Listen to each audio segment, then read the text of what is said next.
À la une de l'actualité, arrivée ce mercredi du chef de l'État Alassane Ouattara à Ouagadougou, le président de la République va prendre part demain jeudi dans la capitale burkinabé à la conférence des chefs d'État de l'Organisation pour l'harmonisation en Afrique des droits des affaires. Une rencontre majeure qui se tient à la faveur du 20e anniversaire de l'OHADA. Une première sur le sol africain, Abidjan accueille depuis ce matin pour la première fois le conseil de l'administration de l'initiative pour la transparence des industries extractives. La 25e réunion de l'ITIE planchera sur des questions relatives aux mines et au pétrole. Et puis, dans l'actualité internationale, le vice-président kenyan demande la poursuite de son procès à la Cour pénale internationale. William Ruto souhaite que la procédure se fasse en son absence. Il est 23h, c'est votre journal sur RTI 1. Bienvenue à tous. C'est un homme d'État accompli, mais également un dirigeant épris de justice et d'équité. Le président de la République, Alassane Ouattara, est arrivé aujourd'hui en fin de matinée à Ouagadougou, où il a été accueilli par son homologue burkinabé, Blaise Compaoré. Le chef de l'État doit prendre part dans la capitale burkinabé à une cérémonie marquant le 20e anniversaire de l'Organisation pour l'harmonisation en Afrique des droits des affaires. Thème du rendez-vous, l'OHADA, bilan et perspectives. La rencontre sera meublée par plusieurs activités, dont une réunion extraordinaire du Conseil des ministres. L'OHADA a été créé le 17 octobre 1993 à Port-Louis, en île Maurice. Son objectif est de remédier à l'insécurité juridique et judiciaire existant dans les États membres de l'organisation. Et à son arrivée dans la capitale burkinabé, le président de la République, Alassane Ouattara, s'est prononcé sur l'objet de sa présence dans le pays des hommes intègres. On écoute un extrait de son intervention. C'est d'abord un plaisir et un honneur renouvelé d'être à Ouagadougou et d'être auprès de mon ami et frère, le président Compaoré. Le président, merci de nous accueillir à nouveau. Et nous sommes là effectivement pour le 20e anniversaire de l'OHADA. Vous savez, c'est une institution importante pour le droit des affaires. Et il y a des progrès considérables en Afrique et nous en sommes très heureux. C'est en fait donc une célébration et voir si nous devons renforcer notre engagement dans ce domaine. Je viens aussi voir le président pour discuter des questions bilatérales concernant nos pays et notamment le chemin de fer qui a besoin d'être réhabilité et d'être prorogé jusqu'à Tambao au-delà. Donc c'est un séjour, c'est vrai pour l'OHADA, mais également pour les questions bilatérales, les questions économiques et politiques. Et sur place, en terre burkinabé, le chef de l'État a échangé avec les présidents des groupes Bolloré et Témis. Au menu des entretiens, l'extension de la voie ferrée Abidjan-Niger. Ce projet s'inscrit dans le cadre des grands travaux d'infrastructure à réaliser dans le domaine de l'intégration sous-régionale. De bonnes conditions d'études pour les étudiants de Côte d'Ivoire. De bonnes conditions d'études pour les étudiants de Côte d'Ivoire. Après les travaux de rénovation des universités et cités universitaires qui auront coûté à l'État la somme de 110 milliards de francs, le président de la République, Alassane Ouattara, était à nouveau dans la matinée de ce mercredi sur le campus de l'université Houphouët-Boigny de Cocody pour l'inauguration des navettes électriques offertes par le groupe Bolloré pour le transport des étudiants sur le campus de Cocody, grand de plusieurs kilomètres et dont l'accès reste interdit aux taxis. Ce don était une promesse faite par le président du groupe Bolloré, Vincent Bolloré, au président de la République, Alassane Ouattara. Le groupe Bolloré présent en Côte d'Ivoire depuis plus de 30 ans et qui compte 3500 employés dans le pays. Cet investissement, qui est sûrement en termes de valeur aujourd'hui moins important que d'autres investissements que nous avons faits en Côte d'Ivoire, mais en termes de potentialité, peut être le plus important. En tout cas, c'est le vœu que j'exprime ici avec vous aujourd'hui. Ces bus fonctionnent à 100% à l'énergie solaire selon une technologie innovante. La Côte d'Ivoire est le premier pays au monde à expérimenter ces navettes électriques. Ce projet que nous avons développé avec le groupe Bolloré qui associe bus électriques, stockage et énergie solaire bénéficie de ce qui se fait de mieux en matière de technologie au monde. Au nom de toute la communauté universitaire, le ministre de l'Enseignement supérieur a exprimé sa gratitude aux généreux donateurs. Je voudrais exprimer notre reconnaissance au président du groupe Bolloré pour cette parole donnée qui est respectée. En choisissant Abidjan et en particulier l'université Félix Houphouët-Boigny pour cette opération inédite, vous avez voulu marquer votre soutien au projet du président de la République de faire de la Côte d'Ivoire un pays émergent à l'horizon 2020. Nous voudrions vous exprimer encore une fois toute notre reconnaissance et par la même occasion vous assurer que nous ferons tout pour mériter de la confiance que vous avez placée en nous à travers ces dons. Ces bus sont déjà opérationnels. Ils seront mis en service dès la rentrée universitaire. Au nombre de 2 bus pour le moment, leur nombre va s'accroître, a rassuré le donateur. Le président de la République a inauguré ces navettes électriques. C'est une grande marque de confiance en notre pays. C'est une nouvelle technologie. Évidemment, produire l'énergie solaire n'est pas difficile. C'est le stocker qui est le plus difficile. Là, le groupe Bolloré vient de démontrer que cela est possible à une échelle importante. Nous avons commencé avec 2 bus électriques ici et nous en attendons 4 autres dont les formats seront définis en fonction de l'utilisation de ces bus. Le projet tel qu'il est a coûté 1 milliard de francs CFA, 1 milliard de 100 millions, qui a été totalement financé par le groupe Bolloré. Donc je voudrais lui dire toute notre gratitude. Mais ce n'est pas le montant de l'investissement qui est important, mais c'est la confiance qui est faite à la Côte d'Ivoire d'introduire à ce moment précis une technologie aussi avancée. Donc je voudrais dire que les universités de Côte d'Ivoire continueront d'être améliorées. Nous faisons confiance aux professeurs, aux étudiants et bien sûr à la direction de l'université et au ministre de l'Enseignement supérieur et de la Recherche scientifique. À la suite du président de la République, c'est avec un réel bonheur que les étudiants ont à leur tour pris place à bord des bus pour un tour d'honneur. Vous venez donc de suivre l'inauguration par le président de la République de la première ligne de bus roulant à l'énergie solaire sur le campus de l'université Félix Houphouët-Boigny de Cocody. C'est donc un don du groupe Bolloré estimé à plus d'1 milliard de francs CFA. De nouveaux bus donc pour se déplacer sur le campus. Les étudiants en sont heureux. Ils ont exprimé leur satisfaction au micro de Viviane Aïmé. Je suis très heureuse, personnellement, que nous soyons à l'heure de la modernisation, parce qu'on peut dire que voir des bus électriques, c'est pas courant dans toutes les universités, dans tous les campus. Ça sera très utile, parce qu'il faut dire qu'il faut parcourir de très grandes distances ici sur le campus d'un bout à l'autre. Donc ces bus viennent vraiment répondre à une grande nécessité. Nous sommes très heureux pour cette offre de Bolloré et très impressionnés également. Et comme l'a dit le président de la République, nous allons savoir en faire bon usage et je pense que cela va nous aider pour la formation de tous les étudiants. Nous sommes heureux d'avoir reçu ces bus-là parce que voyez-vous, lorsque les étudiants descendent des bus et qu'ils doivent rentrer sur le campus, ils parcourent au minimum 3 km, soit par l'entrée CHU ou par l'entrée école de police. Et en saison pluvieuse, il y a des étudiants qui se retrouvent avec leurs documents tout mouillés, sans parler des différentes difficultés dues à la marche parce que l'enseignant est peut-être déjà en amphithéâtre. Avec ces bus électriques, nous croyons que les étudiants seront désormais soulagés de cette longue distance qu'ils parcourent puisque les taxis n'entrent plus à l'université. Donc le sentiment, c'est un sentiment de satisfaction. C'est-à-dire merci au chef de l'État, merci au ministre de l'Enseignement supérieur et de la Recherche scientifique, mais également merci au groupe Bolloré, donateur de ces bus-là. Il n'y a aucun doute, les étudiants sont satisfaits de la mise en place des bus électriques, mais ce sentiment de joie risque de prendre un coup avec l'ouverture manquée ce mercredi 16 octobre des résidences universitaires. Une situation qui crée beaucoup de désagréments. Franck Wadiou. Sous des airs détendus, Noé, étudiant en comptabilité, est bien inquiet. Son entrée en résidence universitaire n'aura pas lieu. Il a postulé pour une chambre sur le campus de Cocody. La date d'admission prévue pour ce 16 octobre n'a pas été respectée par le Centre régional des œuvres universitaires, CROU.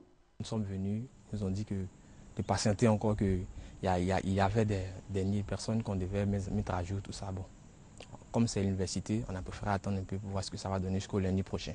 Noé habite le lointain quartier de Vridi.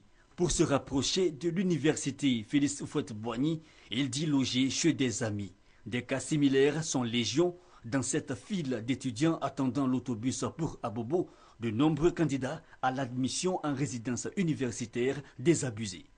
Même quand on se lève assez tôt, c'est difficile d'avoir le bus. Donc on espérait avoir des chambres ici sur place.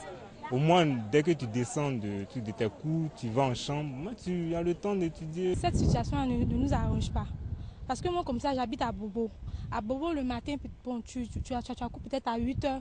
Tu quittes la maison à 4 h, tu risques de venir à l'école à 10 h, 11 h. Ça ne nous arrange pas. Il faut qu'on ouvre les cités. Nous ne savons pas réellement ce qui se passe au juste parce que les résultats étaient sortis et après c'est rentré, on ne sait pas qu'est-ce qui s'est passé.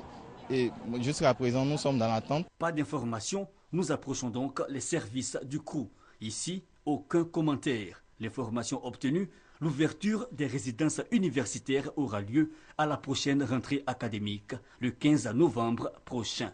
La marche vers l'espoir continue donc. 3000 lits sont en effet prévus pour le logement des étudiants à la prochaine rentrée. La transparence des industries extractives était aujourd'hui au cœur d'une rencontre à la primature. Le Premier ministre Daniel Cablon-Duncan s'est entretenu avec la présidente du groupe ITIE. Madame Claire Schott a profité de l'occasion pour féliciter les autorités ivoiriennes pour leurs efforts en faveur de la bonne gouvernance. Michel Digri. La délégation de l'initiative pour la transparence des industries extractives est satisfaite des actions du gouvernement ivoirien en faveur de la bonne gouvernance, notamment dans les secteurs miniers et pétroliers. C'est l'essentiel du message porté au Premier ministre Daniel Cablon-Duncan. Côte d'Ivoire became a compliant member of the... La stabilité que connaît le pays est reconnue de toute la communauté internationale. De même, les efforts fournis par le gouvernement présidé par son Excellence Monsieur le Premier ministre et le Président Alassane Ouattara pour s'assurer donc que la transparence et la gouvernance soient le cheval de fer de leurs activités et opérations économiques dans le pays et également été perçu positivement de la part de la communauté internationale. Ceci étant, la mise en œuvre efficiente reconnue également de la Côte d'Ivoire pour ce qui est de l'ITIE n'est pas passé inaperçu de l'ensemble donc des principaux acteurs de l'ITIE à l'échelle mondiale. C'est en 2008 que le conseil d'administration de l'ITIE, basé à Oslo en Norvège, a accordé le statut de pays conforme ITIE à la Côte d'Ivoire. Le pays s'est engagé depuis lors à diffuser des informations nécessaires pour la population sur les ressources extractives, favorisant ainsi une plus grande transparence et une bonne gouvernance. Et concernant l'ITIE, ce fait qui entre dans l'histoire, Abidjan accueille pour la première fois le conseil d'administration de l'ITIE. La 25e réunion de l'initiative pour la transparence des industries extractives s'est ouverte aujourd'hui dans la commune de Cocody. Mamadou Kouassi. Depuis 2010, la Côte d'Ivoire produit plus de 5 tonnes d'or et 70 000 tonnes de manganèse annuellement. En pétrole, la production journalière est de 45 000 barils. Des informations que le gouvernement s'est engagé à publier. Cette transparence permet à la Côte d'Ivoire d'être déclarée pays conforme depuis mai 2013, c'est-à-dire pays respectant les normes de l'initiative pour la transparence des industries extractives, ITIE. Ces ressources sont publiées afin que les populations aient une connaissance de ces ressources et puissent attendre des gouvernants une répartition équitable de ces revenus. Avec ce statut, Abidjan accueille pour la première fois sur le sol africain la réunion du conseil d'administration de l'ITIE et une formation des agents francophones en charge de la transparence. Aujourd'hui, nous aurons aussi l'opportunité de discuter de ce que nous appelons la nouvelle norme. Cette nouvelle norme, qu'est-ce qui change par rapport à ce qu'il y avait déjà en abordant des questions qui vont au-delà de la transparence. Nous avons des questions qui sont liées à l'octroi des licences, qui sont des questions aussi essentielles. Nous avons des questions qui sont liées à la production, toute la chaîne de la production. Voilà autant de questions qui pourront permettre effectivement que nous puissions user de nos ressources de manière plus efficiente au profit de nos populations. La rencontre d'Abidjan réunit 40 pays participants venus de tous les continents. Occasion pour la présidente du conseil d'administration, la Britannique Clark Short, et ses collaborateurs de se pencher sur le cas de la RDC, de la Guinée, du Ghana et du Nigeria. Des pays en attente d'une certification. Un mot sur l'actualité aux États-Unis. Pour la première fois en 17 ans, l'État fédéral américain n'était pas parvenu à trouver un accord sur le budget. Et comme conséquence, des centaines de milliers de fonctionnaires ont été mis au chômage. Depuis hier, la situation est en passe de s'améliorer avec un accord conclu entre la Maison-Blanche et la Chambre des représentants. Le vote du budget américain, une procédure en cours depuis 36 ans, peut avoir des retombées plus graves. Que revêt cette pratique et jusqu'où peut-elle affecter les citoyens ainsi que l'État américain? On en parle avec Adam Akoni. Dans la procédure budgétaire américaine, il y a des dépenses obligatoires comme les pensions de retraite ou les dépenses publiques de santé pour les personnes âgées et les dépenses discrétionnaires qui incluent les salaires des fonctionnaires, le budget des agences fédérales ou les commandes de la défense. Pour que les dépenses discrétionnaires se fassent, le Congrès doit voter un décret d'appropriation à intervalles réguliers. Lorsque le Parlement et le Sénat ne se mettent pas d'accord, ils peuvent passer une résolution de continuité qui étend la durée des décrets précédents. C'est ce qui se passe depuis 2008. Mais cette fois, les républicains ont proposé une résolution qui retarde d'un an la mise en place de la réforme du système de santé, en échange d'une prolongation de 6 semaines. Les démocrates ont refusé et déclaré la réforme de la santé non négociable. Donc, faute de droit de dépenser ces fonds, le gouvernement américain s'arrête. Depuis 1977 que cette procédure budgétaire existe, c'est la 18e fois que cela arrive. Comme elles n'ont pas le droit de dépenser, les administrations doivent cesser de fonctionner et les personnels ont obligation de rester chez eux en congé sans solde. Seuls certains services considérés comme indispensables, comme les gardiens de prison, les contrôleurs aériens, continuent de fonctionner. Dans la plupart des pays civilisés, c'est l'inverse qui se passe. En cas de désaccord et de blocage politique, l'administration continue de fonctionner même s'il n'y a pas de gouvernement, comme par exemple en Belgique. Le problème ici est que ce shutdown arrive en même temps qu'une autre échéance. Le plafond de dette est atteint et le Trésor américain devrait arriver au bout de ses possibilités ce 17 octobre. Il faudrait donc le relever sous peine de voir le gouvernement américain en défaut de paiement, une situation inédite. Les premières dames de Côte d'Ivoire et du Burkina Faso main dans la main pour protéger les enfants contre les pires formes de traitement. La première dame du Burkina Faso est arrivée à Abidjan cet après-midi. Cette visite de Mme Chantal Compaoré en terre ivoirienne se situe dans le cadre de la signature d'un accord de coopération pour la lutte contre le trafic transfrontalier des enfants. Awa Touré. La Côte d'Ivoire et le Burkina Faso veulent renforcer leur coopération en matière de lutte contre la traite transfrontalière des enfants. La première dame du Burkina Faso, Mme Chantal Compaoré, est arrivée ce mercredi 16 octobre à l'aéroport Félix Houphouët-Boigny d'Abidjan, où elle a été accueillie par la première dame de Côte d'Ivoire, Mme Dominique Ouattara. Les deux premières dames qui mènent dans leurs pays respectifs la lutte contre le travail des enfants vont conjuguer leurs efforts pour une plus grande efficacité dans l'action. C'est dans cette optique que Mme Dominique Ouattara et Mme Compaoré vont signer jeudi un accord de coopération entre la Côte d'Ivoire et le Burkina Faso. La traite des enfants, c'est très important pour nous. Nous venons dans ce cadre-là afin de pouvoir finaliser le protocole d'accord que nous avons entre le Burkina Faso et la République de Côte d'Ivoire. La première dame du Burkina Faso, Mme Chantal Compaoré, a aussi reçu un accueil chaleureux de la communauté burkinabé vivant en Côte d'Ivoire. Une communauté qui s'est fortement mobilisée pour exprimer toute son affection à la première dame de son pays. La Côte d'Ivoire compte produire dans l'avenir 2 millions de tonnes. Le pays est également en passe de voter une loi pour préserver l'environnement. Toutes ces actions s'inscrivent dans le cadre de l'amélioration des systèmes de production alimentaire, thème de la 32e célébration de la Journée mondiale de l'alimentation. Noël Gnagnou. Produire pour assurer la sécurité alimentaire, oui, mais produire en nuisant moins à l'environnement, à l'écosystème et à la biodiversité, indispensable à la sécurité alimentaire future.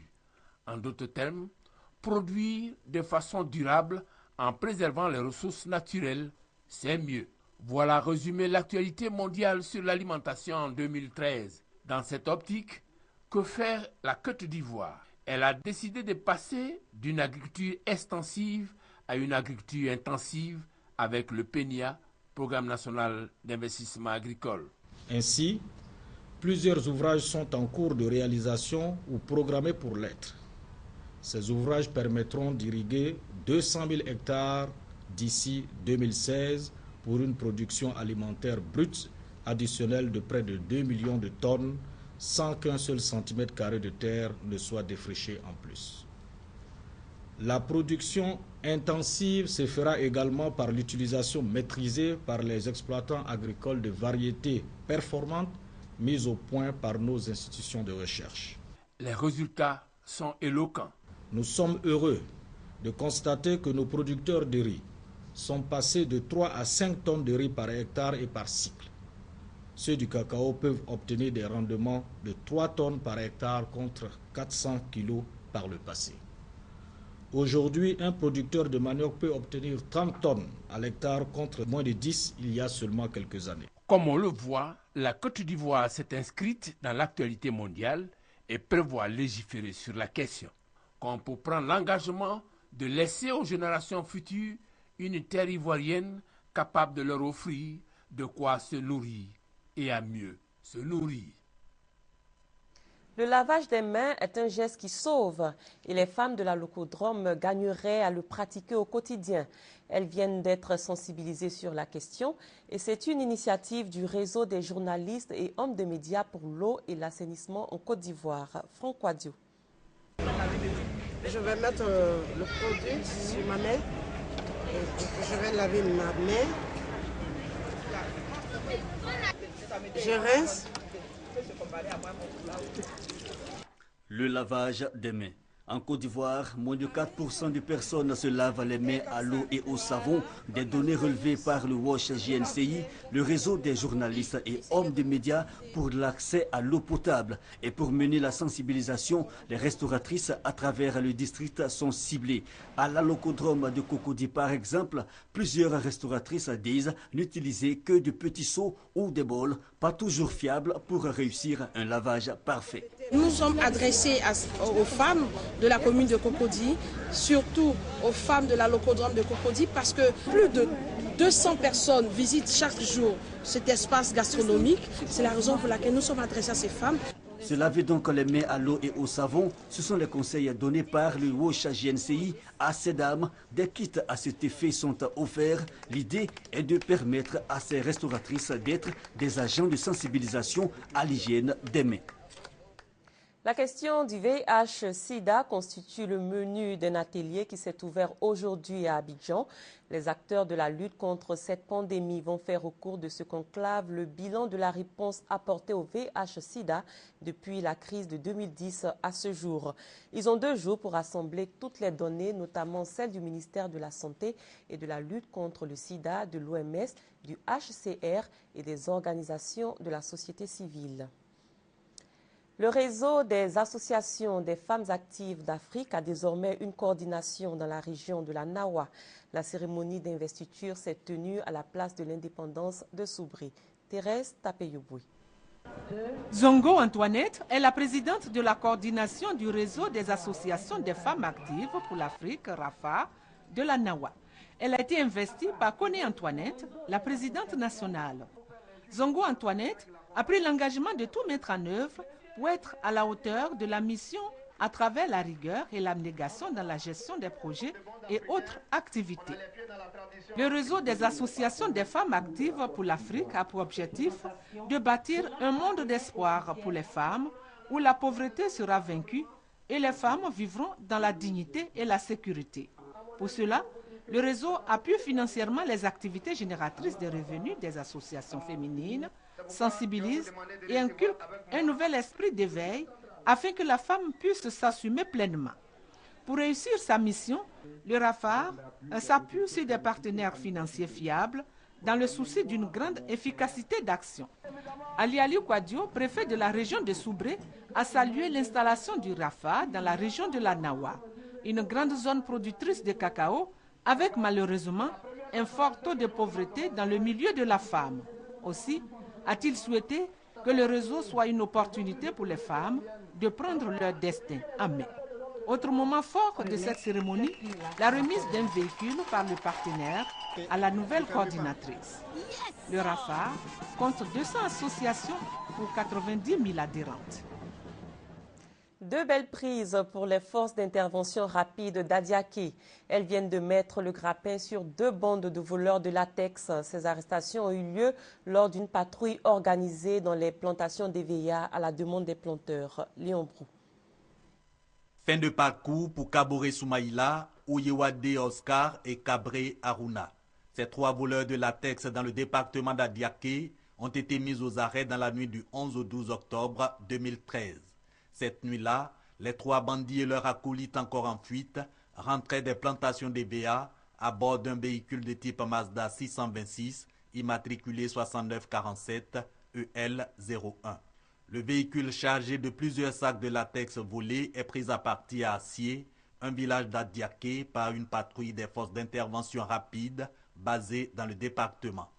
Après une course-poursuite, les éléments du lieutenant Anno Célestin maîtrisent le nommé Kabré Aruna à Guimini-Kofikro, un autre village. Quelques instants plus tard, ces deux compères sont arrêtés à Samo, dans la sous-préfecture de Bonois. La bande à Soumaïla Kaboré ne pourra donc pas s'offrir le mouton de Tabaski pour lequel le vol a eu lieu. Elle va d'ailleurs passer cette fête dans les geôles de la gendarmerie d'Adiaké, tout comme Zahé Ahmed et son ami Laré Oyenopo, deux autres voleurs de latex, arrêtés dans la même nuit du 11 au 12 octobre 2013. Hors de nos frontières, le vice-président kényan demande que continue en son absence son procès devant la Cour pénale internationale. William Ruto fait l'objet, à l'instar du président kényan Uhuru Kenyatta, d'un mandat d'arrêt de la CPI pour crimes contre l'humanité. La Cour pénale internationale, sous le feu des critiques, fait face à une fronde de dirigeants africains. Hier, le vice-président kényan, William Ruto, inculpé pour crimes contre l'humanité, a annoncé une contre-attaque sur deux fronts. Nous allons rechercher une décision du Conseil de sécurité des Nations Unies sur l'ajournement du procès. Mais de préférence, nous aimerions demander à la Cour de nous dispenser d'une présence continue.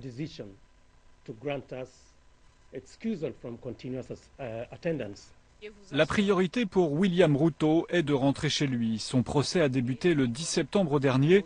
Auparavant, les juges l'avaient autorisé à s'absenter pour diriger son pays, mais la procureure a fait appel. La décision n'est pas encore connue.